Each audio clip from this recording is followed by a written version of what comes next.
Hey folks, this is Ben Gessel. How's it going?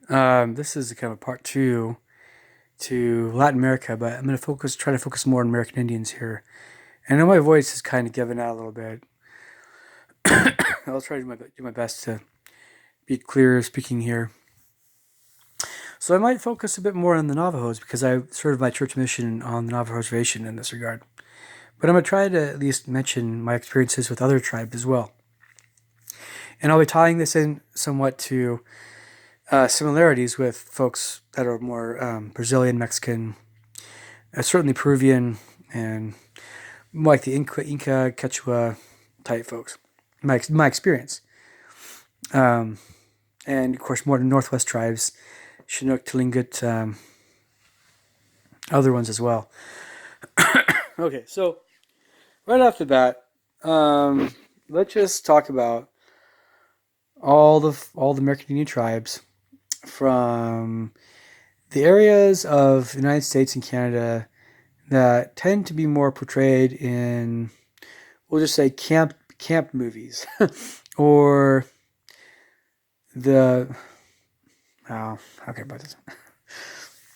Maybe more the Boy Scout, um, American Indian connection. At least, especially when I was a Boy Scout, the Scouts are maybe a teensy bit different now. I don't know. I wouldn't know. I just know that when I was a Cub Scout and a Boy Scout, we had some American Indian kinds of things. Some stories. One story when I was a Cub Scouts was more related to actually it was Rudyard Kipling. It was a story from India, but that's a different thing with Baloo the bear and Bagheera and stuff. But for the most part, a lot of Boy Scout culture in the older times was um, not just not just, we'll say, kind of a hybrid of at least the United States. Um, sorry, my yeah, there you go.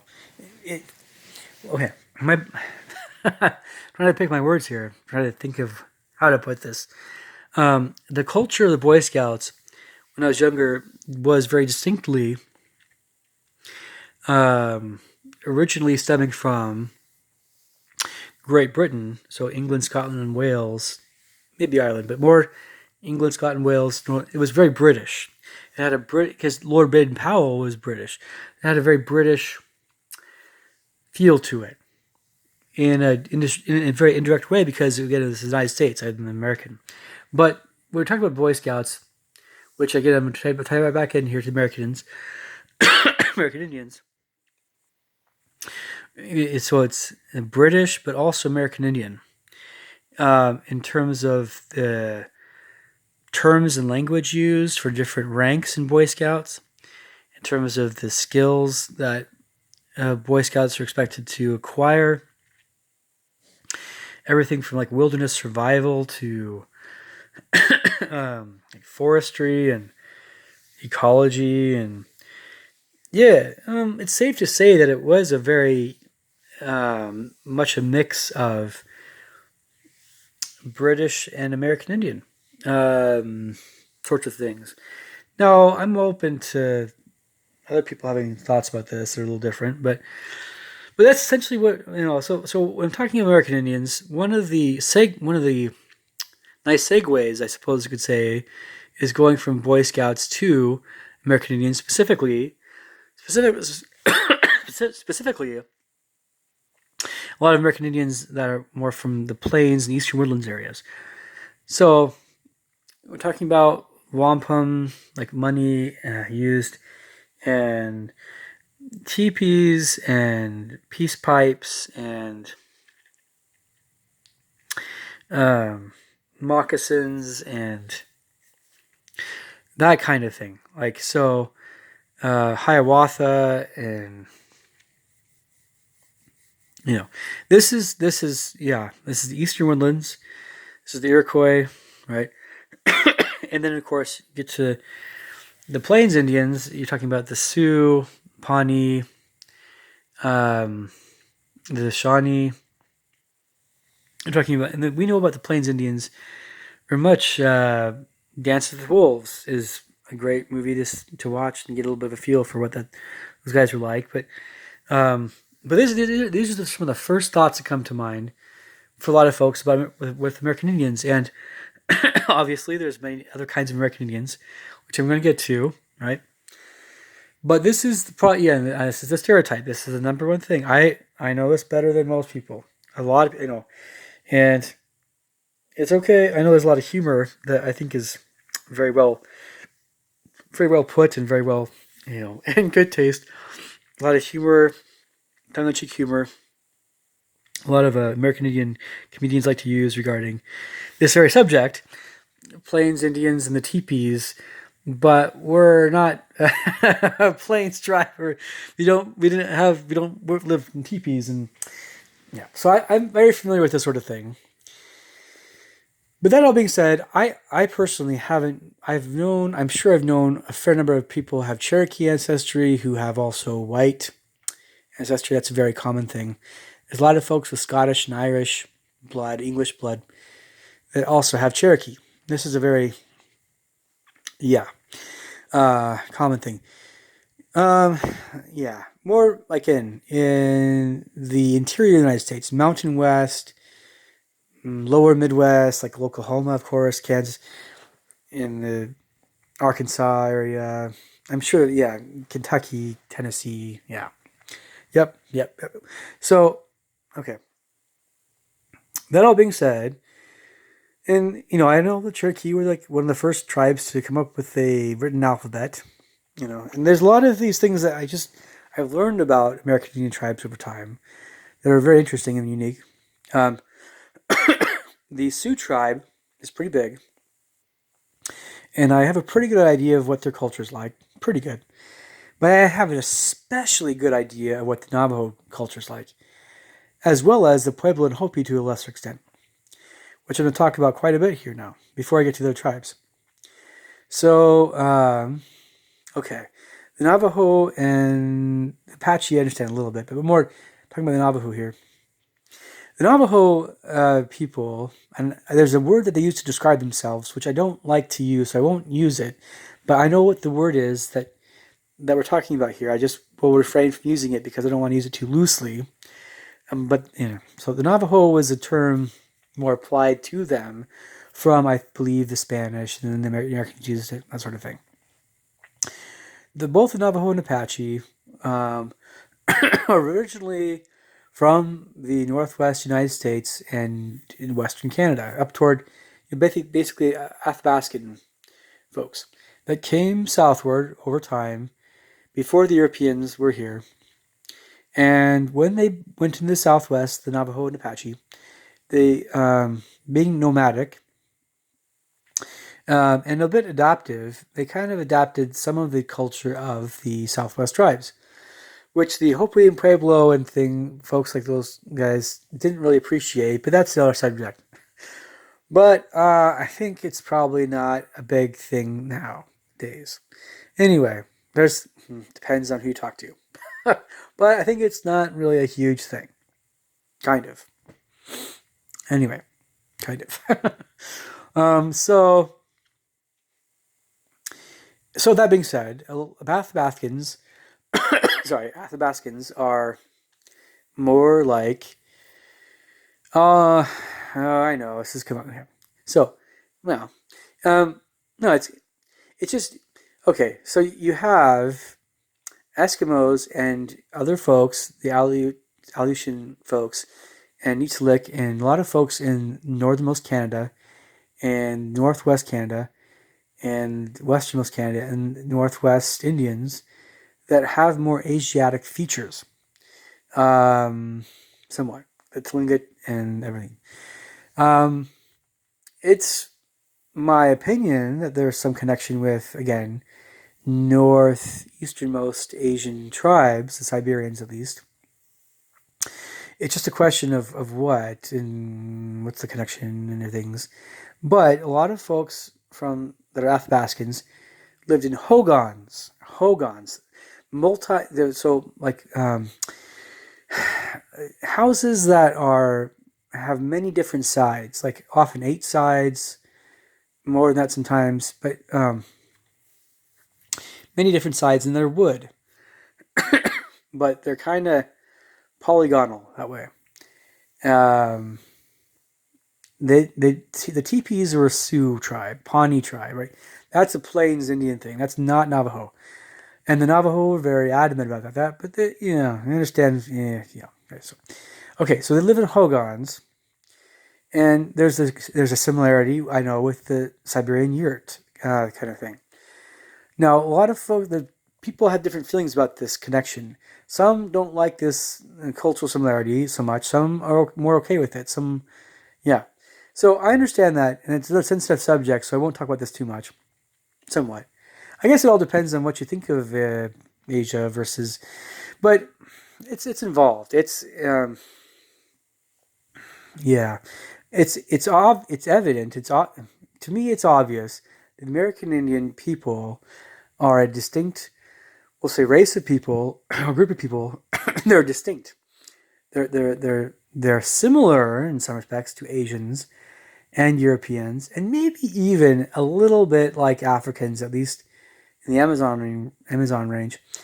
But a lot of folks again believe that they're more Asiatic in origin. But to me, they are distinct. And again, the Polynesians are also very similar to American Indians. And it is my belief that the primary ancestors of the American Indians and Polynesians and other folks that are in that kind of ballpark were from Israel. Israel. Now that's another subject which I will talk about later. But this is one of the reasons why we have these trains of thought amongst Navajos and other folks, and not just Navajos, many other folks as well, Mexican and whatever. So the train of thought, it's okay. It's a little bit sensitive, so maybe I won't get into it too much. But basically, when we're kind of talking about the Navajo people, we are talking about there being some kind of connection with Asia on some level. And that's my personal opinion also. But they are also different. They're not Asian, right? I guess that. But there is a connection. And I know the connection is stronger with the Eskimos and things. I know. So, but the Navajos and Apaches are geographically in the Southwest. They're next to the Hopi and Pueblo and Zuni and Ute or Pite, all those guys. And I don't know. All those guys down there. And so it just means, it's just kind of interesting kind of thing. I don't know. My experience with the Navajo people, again, in general, and I've known so many people, there's so many people I've known that are Navajo, very friendly, but it's not always the case that they'll want to introduce themselves to you in a very cheerful manner. But when they know you're a good person and when they trust you, and it's a feeling they get, it's impression. Once you're in the inn, right? Once they trust you, once you're a friend, you're like a friend for life, and it's hard to, I don't know. How can I put this? It's just, yeah. I mean, it's like they're friendly, like Latin Americans can be, but maybe not quite as willing to put themselves out there as quickly. And that, of course, is a generalization. That's a huge generalization, I know. But that's the way. That's my experience with Navajo folks in general. There being all kinds of different personalities and things, and you're going to have Navajo folks that are members of the Church of Jesus Christ Latter-day Saints, great folks, hardworking, all this stuff. You're going to have Protestants, Catholics, Native American Church, Navajo traditional, people that kind of combine all these religions, as well as Baptists and other Pentecostals, and so it's mostly Christian, kind of. Um, but the Navajo people are mm, not always prone to be real. This is a reservation. This is a reservation thing more than anything. On the reservation, things just tend to move a little slower. People like to take their time. Um, it's kind of a it never felt like it was not like a big American city where everybody's moving around really fast and gotta get to work on time and you know traffic everywhere and big skyscrapers. It was the opposite of that, complete opposite. It was pretty much um, you had some, I don't know what to call it, housing for American Indians folks. Or housing was some developments that were kind of built, and then traditional hogans here and there, and there were just a handful of sizable towns with like bashas and stuff, a grocery store, and you had some people that were had like you know ranchers kind of had sheep and stuff and other animals, and so that was some and you had people that grew stuff, corn, whatever, but yeah, it just felt more rural to me. It was very rustic. It was nice. It was peaceful, but it was different. And I don't need to tell you about the scary side of the supernatural stuff, because I know that's kind of a taboo subject. Somewhat, you guys probably know what subject I'm referring to, but if you don't, I can tell you it. But it's also something where I probably technically shouldn't talk about it. Just at least out of respect of two reasons. Um, Two reasons. The Navajos don't like to talk about it too much, and it actually is a real thing. Whether or not you believe in supernatural stuff, in my opinion, it's a very real thing. Some of what I'm trying not to talk about here. And there's another subject that's somewhat related. That's again Navajo folks don't like to talk about as well. So all these subjects that are kind of taboo, somewhat taboo, I know what they are, and they often involve things that are supernatural in origin, or things you might not always think that are supernatural, that depending on kind of what was going on, some American Indian folks, not just Navajos, but American Indian folks will often perceive some kind of supernatural thing going on there. And this is the older culture. And many folks are Americanized. I don't know, whatever, different, but the older culture is deeply into things like emotions and dreams and um, prayer and feelings and impressions and visions and um, they're very thoughtful people. They're very, very thoughtful people. That's original culture is that way. They take these things very seriously, not just good and evil, especially good and evil, but also experiences you have that are particularly just yeah. I know what I'm trying to say, but it's hard to put it in words. But it's like it's kind of like when you're in a certain area in the country, and for some reason you come to a certain spot area, and you just feel funny. That kind of funny feeling. A lot of American Indian folks cultures pick up on that stuff very much, and on the one hand, so they're sensitive to it. That's their older culture, but it's often sometimes well there's a lot of people have said, well, you shouldn't be anxious about that stuff. You shouldn't be so afraid of all this stuff.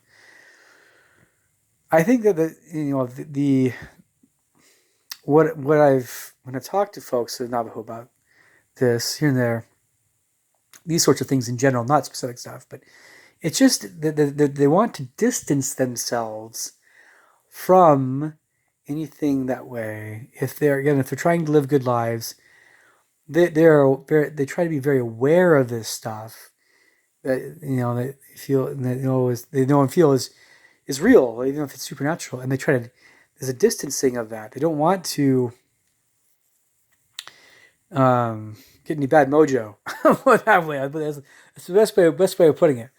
So they're very aware of it, of some of this supernatural stuff, of this good versus evil stuff, the spirit world, whatever.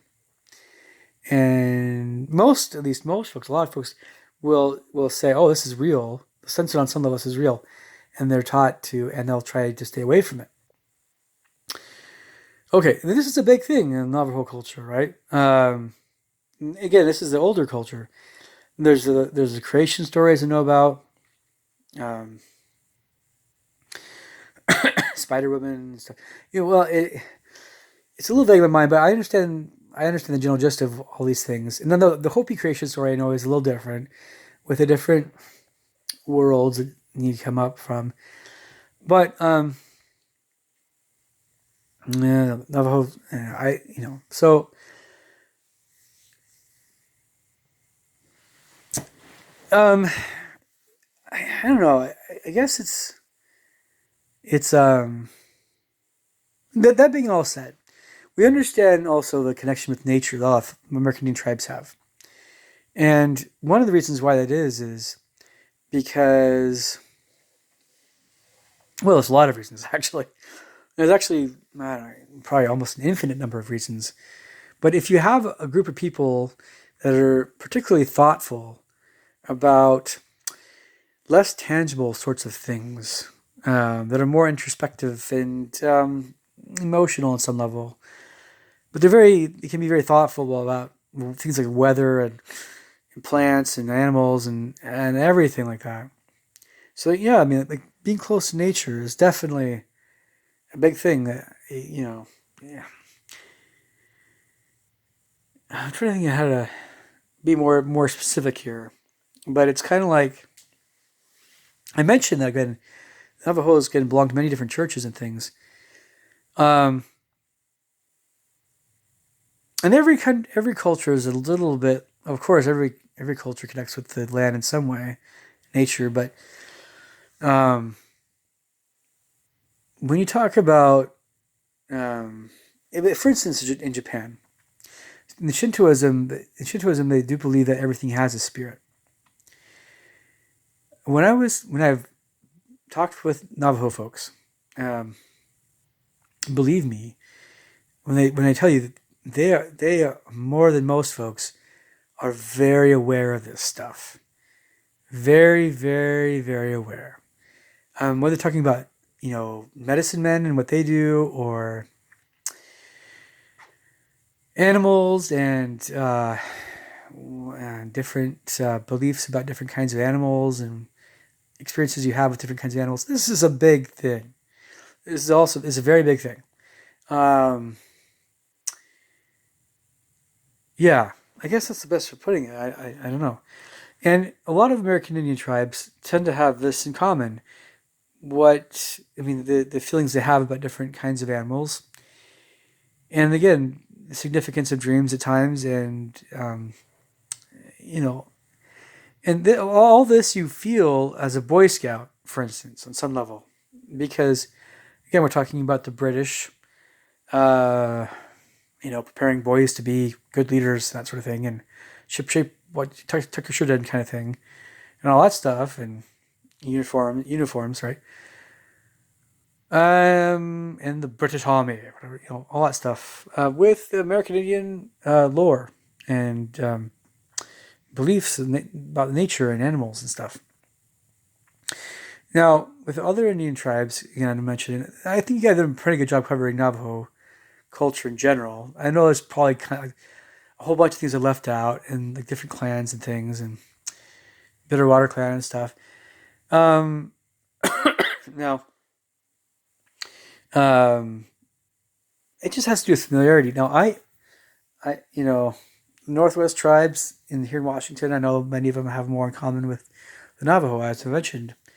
Um, and again, Plains Indians might have more in common with some of the Mountain West tribes in a way. And the Eskimos are a little different, and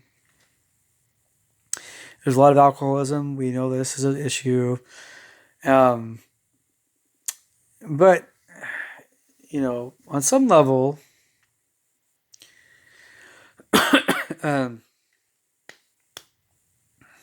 let's see. I guess I'm kind of wrapping this train of thought up here. But one of the feelings I've always had is that um, it's kind of like this.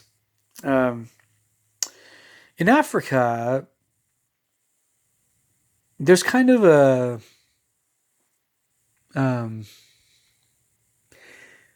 more or less a pretty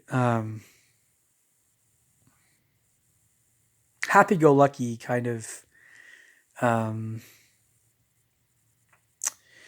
don't know, pretty laid back but relaxed and friendly general vibe you get from Africans in general. And there's a lot of supernatural stuff, right? That's a little dark, right? You get this. Europeans are very prone to thinking in terms of grandiosity and intellectual things like you wouldn't believe, philosophy and arts and sciences, and it can be very into intellectual things as well as athletic things, but there's also a real scientific bent to a lot of Europeans. But Europe, I don't know. There's a spiritual thing too, connection with Israel, in my opinion, of course, in some areas of Europe, so in particular. But in Asia, I've mentioned before, as I've already mentioned in the previous video, is really into, being good to go with your mom and dad, and discipline, and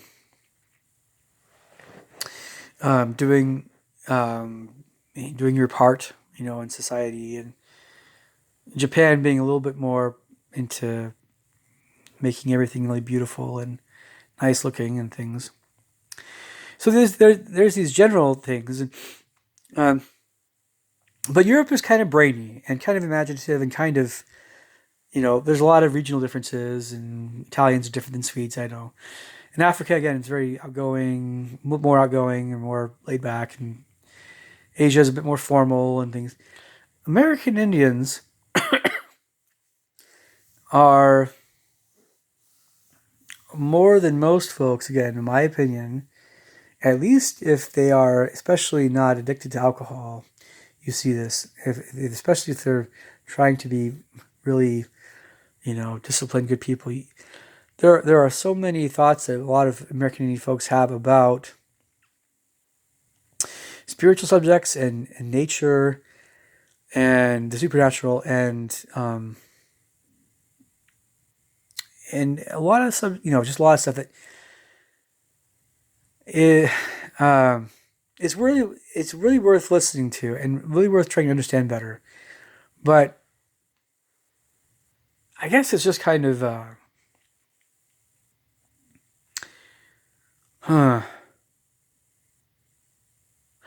don't know. Yeah, I guess the best way of putting it is Eurasia is kind of brainy. African culture does seem a lot like American Indian culture in some respects. In other respects, different, of course. But American Indians are so, as the overall generalization is that they're very in touch with their own feelings about their surroundings,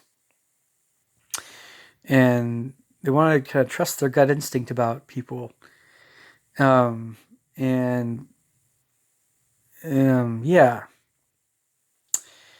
that's the best way of putting it, I guess, in general. And people that are less that way are probably more embittered, alcoholic, or um, yeah, yeah. No, there definitely are folks I've met that are that way. But again, the root culture of American Indian, a lot of American Indian cultures are, it's very spiritual. It's extremely spiritual. And as I mentioned, there's a connection with Israel. But that's my opinion. That's my religious background. Also saying that. So, um, yeah. Anyway, but it's very interesting. I know how that all works out.